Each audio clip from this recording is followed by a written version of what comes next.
भारत देश को साधु और संतों का देश कहा जाता है और इसके एक दो नहीं सहस्त्रों प्रमाण भी हैं, जिनके जप तप और व्रत के पुरुषार्थ से इस भूभाग पर निवास करने वाले समस्त जीव उस अनंत दिव्य ऊर्जा की प्रत्यक्ष अनुभूति करते आए हैं। आज एक ऐसे ही महान योगी और दिव्य संत की चर्चा करेंगे, जिनकी चर्चा आपने कभी ना कभी कहीं ना कहीं जरूर सुनी होगी। भारत के उत्तर प्रदेश के देवरिया जनपद में एक योगी सिद्ध महापुरुष एवं संत पुरुष थे।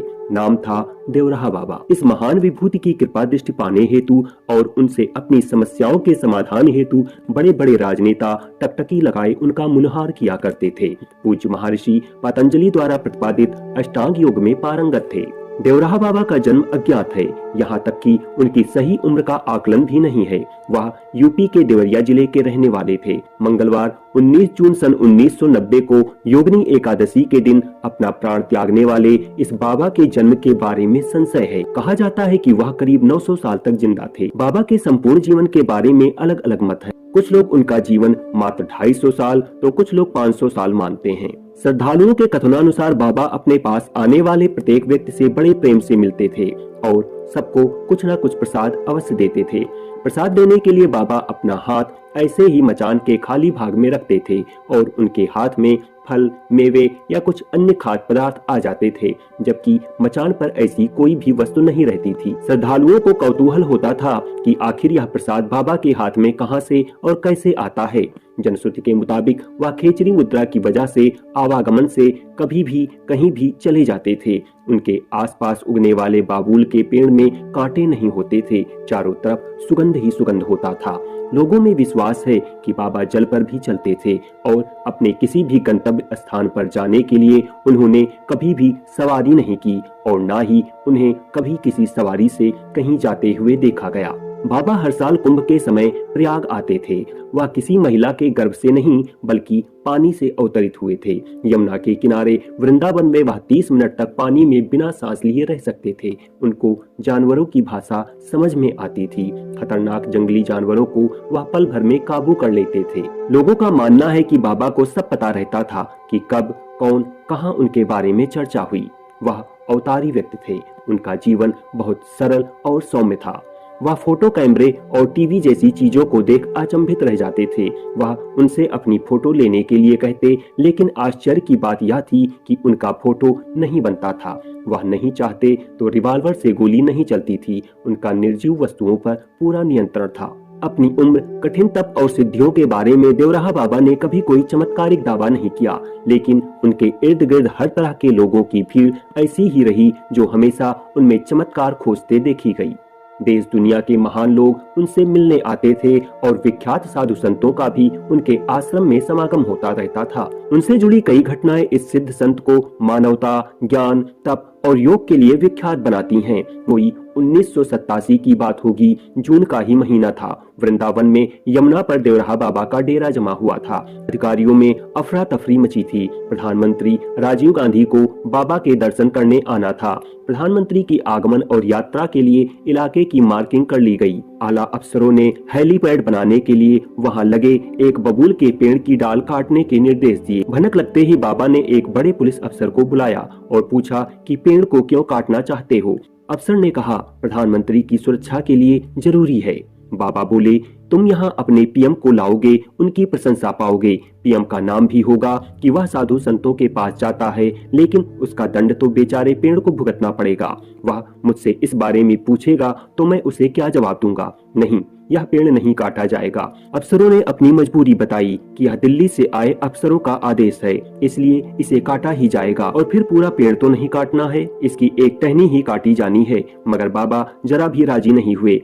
उन्होंने कहा कि यह पेड़ होगा तुम्हारी निगाह में, मेरा तो यह सबसे पुराना साथी है, दिन रात मुझसे बतियाता है, यह पेड़ नहीं कट सकता। इस घटनाक्रम से बाकी अफसरों की दुविधा बढ़ती जा रही थी। आखिर बाबा ने ही उसे तसल्ली दी और कहा कि घबरा मत, अब पीएम का कार्यक्रम टल जाएगा। तुम्हारे पीएम का कार्यक्रम मैं कैंसिल करा देता हूँ।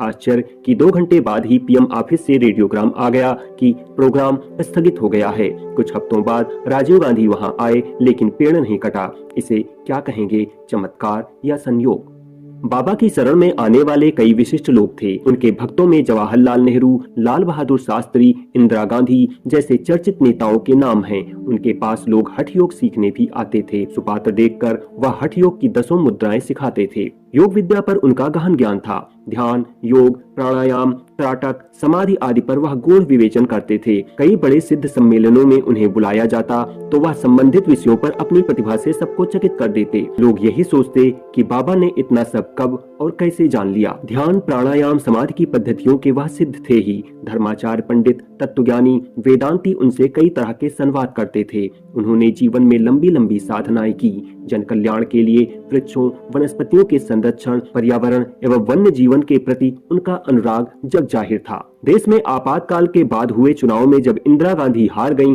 तो वह भी देवराहा बाबा से आशीर्वाद लेने गईं। उन्होंने अपने हाथ के पंजे से उन्हें आशीर्वाद दिया। वहां से वापस आने के बाद इंदिरा ने कांग्रेस का चुनाव चिन्ह हाथ का पंजा निर्धारित कर दिया। इसके बाद 1980 में इंदिरा के नेतृत्व में भारतीय राष्ट्रीय कांग्रेस ने प्रचंड बहुमत प्राप्त किया और वह देश की प्रधानमंत्री बनी। बाबा महान योगी और सिद्ध संत थे।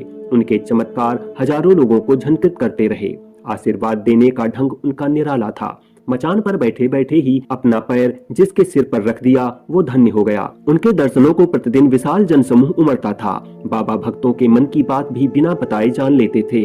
उन्होंने पूरा जीवन अन्न नहीं खाया, दूध व शहद पीकर जीवन गुजार दिया। श्रीफल का रस उन्हें बहुत पसंद था। देवराहा बाबा को खेचरी मुद्रा प्रसिद्धि थी, जिस कारण वे अपनी भूख और आयु पर नियंत्रण प्राप्त कर लेते थे। ख्याति इतनी कि जॉर्ज पंचम जब भारत आया तो अपने पूरे लाव लश्कर के साथ उनके दर्शन करने देवरिया जिले के दियारा इलाके में मैल गांव तक उनके आश्रम तक पहुंच गया।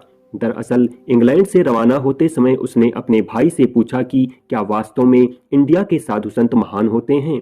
प्रिंस फिलिप ने जवाब दिया, हाँ, कम से कम देवराहा बाबा से जरूर मिलना। यह सन 1911 की बात है। डॉक्टर राजेंद्र प्रसाद तब रहे होंगे करीब 2-3 साल के, जब अपने माता पिता के साथ वे बाबा के यहाँ गए थे। बाबा देखते ही बोल पड़े, यह बच्चा तो राजा बनेगा। बाद में राष्ट्रपति बनने के बाद उन्होंने बाबा को एक पत्र लिखकर कृतज्ञता प्रकट की और सन 54 के प्रयाग कुंभ में बाकायदा बाबा का सार्वजनिक पूजन भी किया। उनके भक्त उन्हें दया का महासमुद्र बताते हैं और अपनी यह संपत्ति बाबा ने मुक्त हस्त लुटाई। जो भी आया बाबा की भरपूर दया लेकर गया। वितरण में कोई विभेद नहीं।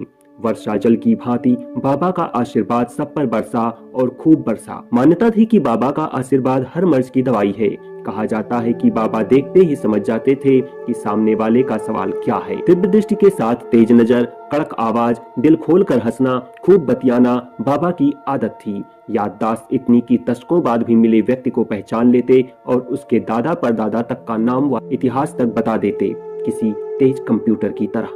बाबा की कदकाठी तो बलिष्ठ थी, लेकिन देह त्यागने के समय तक वे कमर से आधा झुककर चलने लगे थे। उनका पूरा जीवन मचान में ही बीता।